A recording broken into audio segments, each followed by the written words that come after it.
Before Dereth, there was Ispar, and on Ispar were many Isparian heritage groups. One of those who would eventually find themselves coming through the portals to Dereth were the ancient Far Eastern analog known as the Show.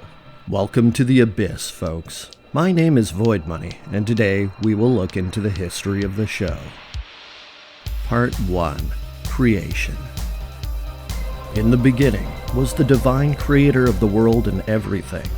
A vaguely defined creator referred to as the One, or that is at least the stance of the Isparian Show. Again, this is an analog to the widespread Chinese establishment of a creation figure, referred to in Taoism as Pangu, charged with the creation of the world as we know it, in the act of separating heaven and earth. As many creators do, however, the One decided to take a backseat to creation once it was said and done, instead creating the Unicorn of Grace, the Firebird of Splendor, and the Dragon of Power to oversee creation. The Show found themselves, along with the rest of humankind, under the charge of the Unicorn of Grace. This is where the story takes a bit of a Christian turn, because the Isparian humans were not happy with their lot as servants of the Unicorn of Grace. They took control of the world, and feeling a little bit butthurt about it, the Unicorn pulled a disappearing act to let the humans try to figure stuff out on their own. Unfortunately for humans, in the absence of the Unicorn's light, the land was overrun by evil monsters, which brought chaos and mayhem down on the Isparians for their sacrilegious foray into, wanting to be in charge of their own destiny? Isn't it interesting how deities always seem to get their feelings hurt by things like individualism and autonomy? In any case, things got pretty out of hand when the son of the great Dragon of Power started to make an appearance. The Wind Serpent, as he was most notably referenced, flew around the countryside, burning down villages with his fire breath. Oh, and he had 7 heads. Scary stuff. So without any defenses against the terrible monsters unleashed upon them, eventually the One felt bad for the people of Ispar, who were now in perilous battles against monsters that they couldn't even fight. So he decided to throw them a bone, or rather, a sword. How did this come to be, you may ask? Well, not to be direct about giving people any sort of intervention, this dude named Joji had a dream, and then he woke up with a divine sword. Okay, there's more to it than that. Joji was visited by the Firebird of Splendor in his dream, and this is what the Firebird had to say. Rise up, Rian of the Shojin. The Unicorn of Grace has seen fit to bequeath unto you what little grace you can bear, and I too will grant you a little bit of the splendor of heaven. And you already have more power than you think. Slay the Wind Serpent, Shojin Rian, and free your people from their suffering. For this task, I give you the Black Sword. No mere sword is it, but it is actually one of the great pillars that connects heaven with earth. Only while it is in your hand shall it remain a sword. Only let it go, and it will turn into its true nature. So, that's when Joji suddenly woke up with a sword in his hand. If you can't see where this is going, let me spell it out for you. Joji ended up fighting the Wind Serpent. During the climax of the battle, Joji let go of the sword, and the Wind Serpent was destroyed by lightning. And in the crater where the Wind Serpent crashed down to Earth, 7 lesser Wind Serpents emerged. One for each head, I guess? I kind of feel like this is one of those spots of world building that developers leave so that they can expand on it later, because I can't really find any more details about the Wind Serpents than that. In any case, turns out the dragon soon found out that Joji killed his son, and he was pretty pissed. Though he was forbidden to kill people, he drove Joji's people across the land. They lived a nomadic life, going further west and south until they arrived at the sea.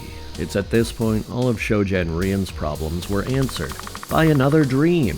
In the dream, the unicorn spoke to him and said, "Long have been your sufferings, and long have been your trials. Here at last all can be reconciled. You have chosen the path of hardship and discipline. You do not know it, but the great dragon secretly fears you for the discipline you have displayed. He does not really wish to fight you, but he does not know how else to regain his honor. Take now a gift of grace, which is this advice. You have two choices. You may either fight the dragon here upon the shore at great cost. If you win, then the dragon will be recalled to heaven, as I have been, and you shall be free to do as you wish.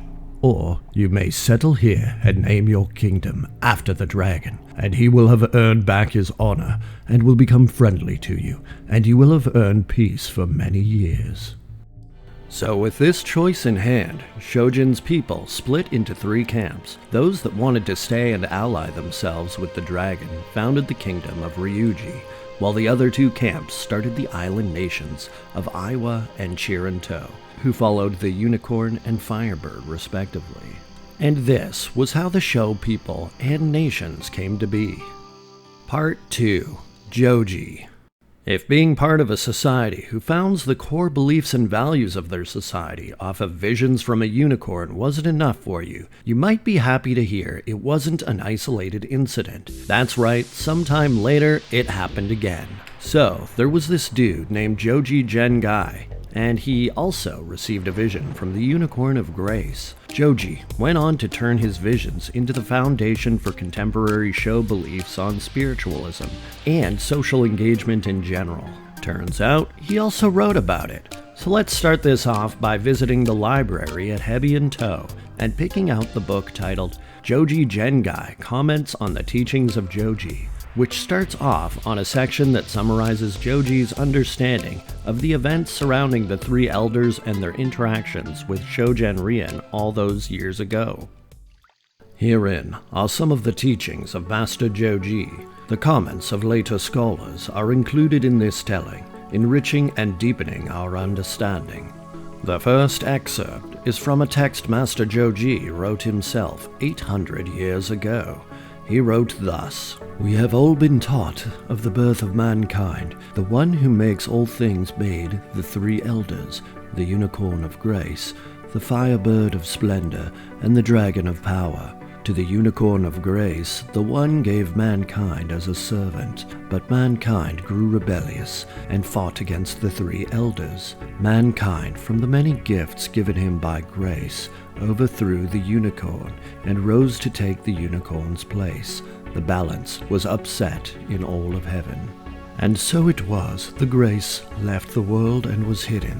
Splendor fled and became elusive, and power chose to become a dangerous and treacherous ally to mankind. It was said that we had lost grace eternally, and that heaven's doors were shut against us. Only the dragon of power now willingly seeks us out, and as deposed emperors of the past can attest, the dragon is prone to jealousy and fickleness." Master Joji here wrote only a little on the creation of mankind, but it is seen that his understanding was very deep. Students must learn that brevity with depth is the mark of a master. But one day, as I meditated beneath a peach tree in full flower, a dream came to me while my eyes were yet open. This song came to me amidst a clear shining light. The unicorn has long rested in paradise, drinking in the nectar of the universe, the truth that flows from the One. With clear and single eye, seek, O man, the truth that flows from the One. Learn of the path of the universe, and find rest in the peace of paradise. This is where Master Joji was given the vision of the unicorn. Note how in this song that man is in the center of paradise, and how paradise is outside the universe. The truth that flows from the One is all around man, enabling him to rest in paradise. I knew then, through the grace of the forgiving unicorn, that mankind can return to paradise, but the road is steep and hard. Upon awakening fully from this dream, I hastened to the nearest temple of the unicorn to pray and offer my thanks. It took me 3 days to reach it, traveling day and night, but I would not rest, nor eat, nor drink. When I had bowed low before the unicorn and had offered my prayer of thanks, I had another vision in that same clear light. I saw in a vision myself standing in the middle of a square with 4 stones at each corner. Ahead of me, a stone called humility, To my right stood a stone named Discipline. To my left stood a stone named Detachment. Behind me stood a stone called Compassion. I knew then that humility must always be before me, that discipline was my weapon to cleave through all foes and vices, and that detachment was my shield against all hurts and sufferings, and ever supporting me and following me was compassion, which should be the only footprint that I should leave behind in life. These 4 stones I saw as the foundations of living, the stones that paved the way to our return to paradise. Master Joji did not yet come to name the stones by the elders, but we will do so now. The stone of humility is the stone of man, for it is through humility that mankind grows. The stone of discipline is the stone of the dragon of power, for discipline is that which breeds power. The stone of detachment is the stone of the firebird of splendor, for splendor is that which soars above the cares of the world. The stone of compassion is the stone of the unicorn of grace, for compassion is the highest of the invisible graces. Then I heard a voice say to me, "Go now and teach of the 4 stones to all the people of the lands of this show. Teach that humanity may learn humility and compassion, detachment and discipline, and so rise far above the pride and selfishness, greed and laziness that brought its downfall so long ago." Seeing the wisdom in those words, I went. Master Joji's first text ends here, but we know that he began to teach people of the 4 stones immediately after these visions. At first, only a few people listened to his teachings. Many said that Jojiism, as his teachings were called, were blasphemy. We include a record of the debate between the Master Monk of the Ryujogai, the Order of the Dragon Temple, and Master Joji. This was written perhaps 700 years ago, after the Master's passing, by disciples who had witnessed the events. The Master Monk of the Ryujogai said to Master Joji as a test, "I have heard much about your teachings and your wisdom, but I too preside over a philosophy that has withstood the test of time. I will ask you 3 questions, and we shall see who is the wiser. There once was a sword that could cut through anything, and a shield that could resist any blow. Finally, the sword was tested against the shield. Which broke, the sword or the shield?" Master Joji replied, "The shield is ignorance, which has stopped many a blow against your beliefs before. The sword of insight will cut through the shield of ignorance, but only if wielded by a true seeker. Similarly, my teaching is the shield of truth, which if held by a true seeker will stop the deadly sword of ignorance. So you see that it is the heart of the wielder that matters, not the strength of the weapons." The Master Monk of the Ryujogai said to Master Joji as a test, "The dragon, the unicorn, and the firebird are living, moving elders. Can 4 dead, still stones be of use to mankind?" Master Joji replied, "The 4 stones give life to the living, and their principles live within human hearts.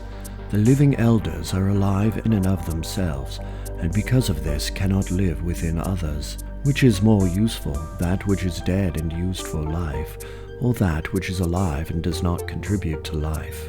The Master Monk of the Ryujogai said to Master Joji as a test, "The Dragon of Power gave power to the people of the show.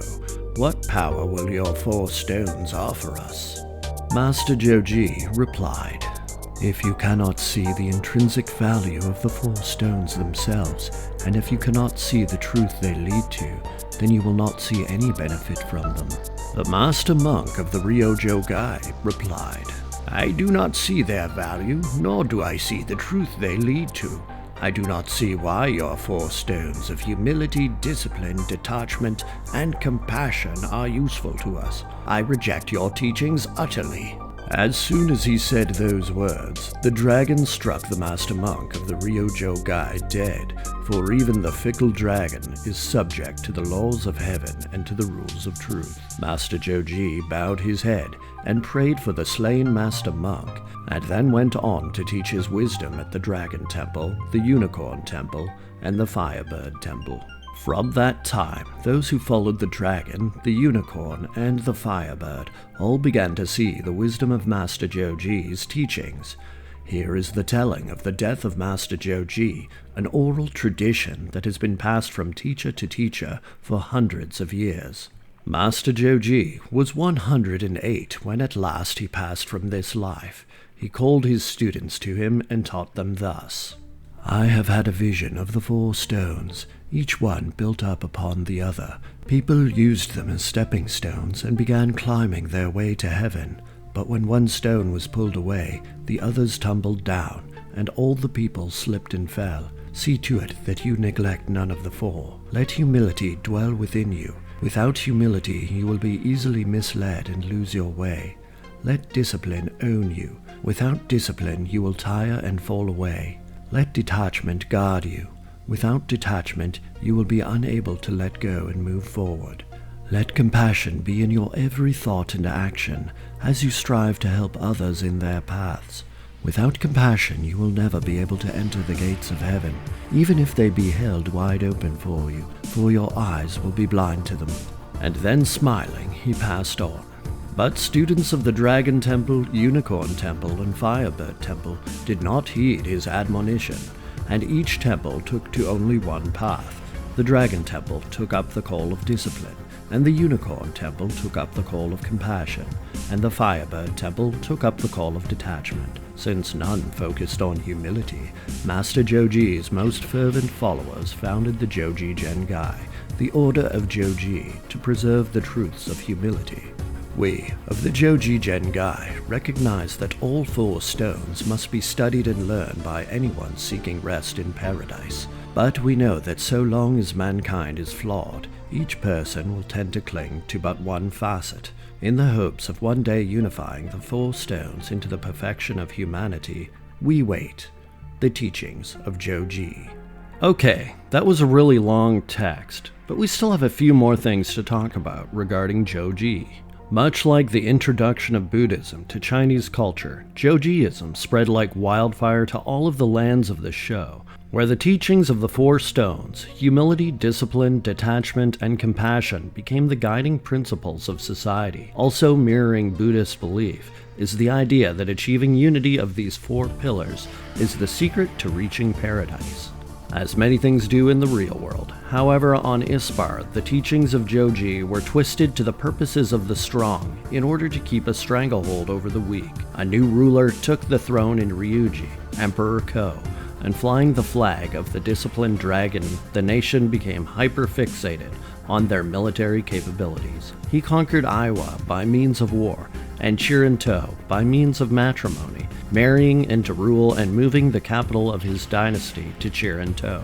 The reformed dragon-dominant version of Jojiism spread throughout the territories of the Ko dynasty to become the dominant interpretation of the religion.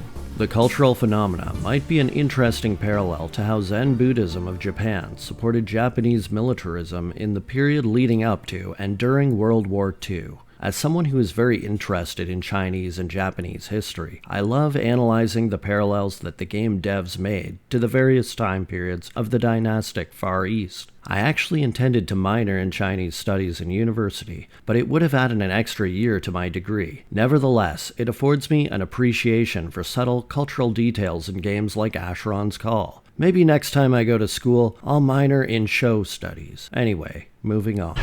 Part 3. Arrival on Dereth. On Ispar, the show were geographically separated from the other heritage groups. However, with the arrival of the show on Dereth, they have taken a slice of East Osteth, bordering New Alluvia and the Garundum lands, and claimed it as their own.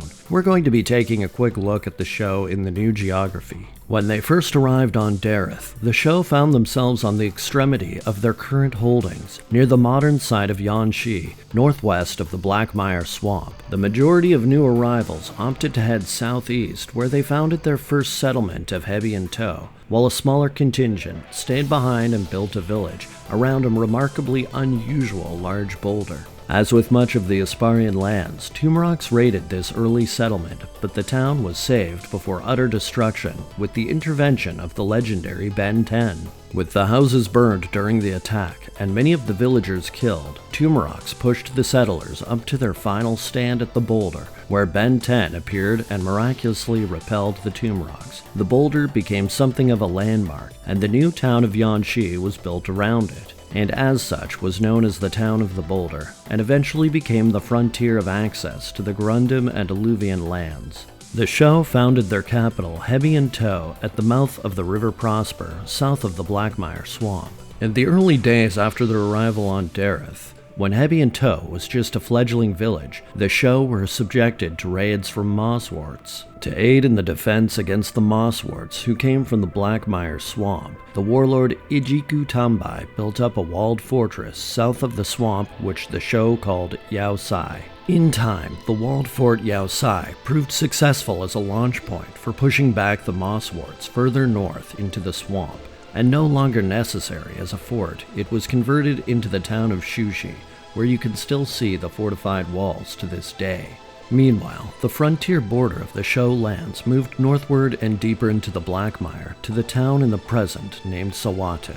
With the growth of Sawato came the connection of the Sho lands to Yanshi and New Alluvia in the north by way of roads that circumvented most of the Blackmire Swamp. Meanwhile, in the southern reaches of the Sho territories, Nan-To was the southern hub of trade, but occasional Lugian raids necessitated a gradual expansion of Sho territories. As such, Lin became the first such village to border the Linvac Mountains as a successful deterring encampment against Lugian raiders, and shortly after, Baishi was formed even further into the mountain foothills. With the deep expansion into the west, also came the safety and mercantile decline of Nan-To as a hub, which instead now serves as merely a sleepy waypoint for travelers. Meanwhile, far outside of the Sho boundaries, those Jojiists we talked about earlier decided to do what Jojiists do best, set up a tiny village with no amenities on a mountain at the edge of society, and thus Kara was built, deep in the Linvac Mountains. The one thing of note here is that the master smith of the Sho settled in Kara, where he would craft Kujia armor, the Sho's heritage shadow armor. Of the other Sho settlements, there are also Tutu and Maoi, both somewhat coastal oases far removed from the Sho interior. Tutu was once a bit of a paradise beach town, with the impressive Isparian lighthouse not far from its boundaries. It has since, however, been destroyed and overrun by shadows. Prior to this, travelers came to Tutu to rest their weary legs at the bathhouse and hot springs. It is unknown whether shadows still care about these sorts of luxuries once enjoyed by their previous Isparian forms, however. Similarly to Tutu, Maoi is a quiet coastal town in the Sho boundary. It has often been the site of contention, being subjected to both Tithun marauder raids and occupation by a Diamond Golan Caesarian. It is also the long-standing home of the Archmage Shoyanin, and since these contentious assaults on the once sleepy town have been retired, it has long since returned to its tranquil state. Finally, the last major change is that Yanshi was once again destroyed, this time during the Atonement event, where an Isparian named Garland, along with his cultist followers, attempted to summon the Harbinger, another evil umbral creature of the shadows. Perhaps sensing the significant dangers brought to their town, Yanshi was instead rebuilt on a large hill to the south, with substantial walls surrounding it. Part 4. Closing. It's that time of the video. Yes, I know there is more we could talk about, but hey, maybe we'll get another video on the show at some point. Until then though folks, if you liked this video, please don't forget to like it by giving it a thumbs up, and subscribe if you aren't already. I make lots of these sorts of videos, so stay tuned. Until next time, have fun and stay safe, and I'll see you in the next video. Bye-bye! Wait a sec, you're still here after I said bye-bye? Well, maybe you're here because you heard about Echo. Echo is my dog, and she's a galgo. You probably haven't heard of galgos, but here's the gist of it. They're sighthounds from Spain who are bred by these hunters called galgueros. The hunters abuse and torture the dogs, who, if they're lucky, are abandoned after a few years of service to these jailers. They end up on the streets in the hundreds of thousands. The reason I bring this up is because I believe the world needs to know more about galgos and the animal cruelty experienced by them in Spain. Echo is a really good dog, and it's hard to believe that this is what her life life used to be like, but she was one of the few lucky ones who ended up in a loving home. If you want to help spread the word, just let people know about galgos, and maybe someone will consider adopting one. You can also follow Echo on Instagram at echo.the.galgo.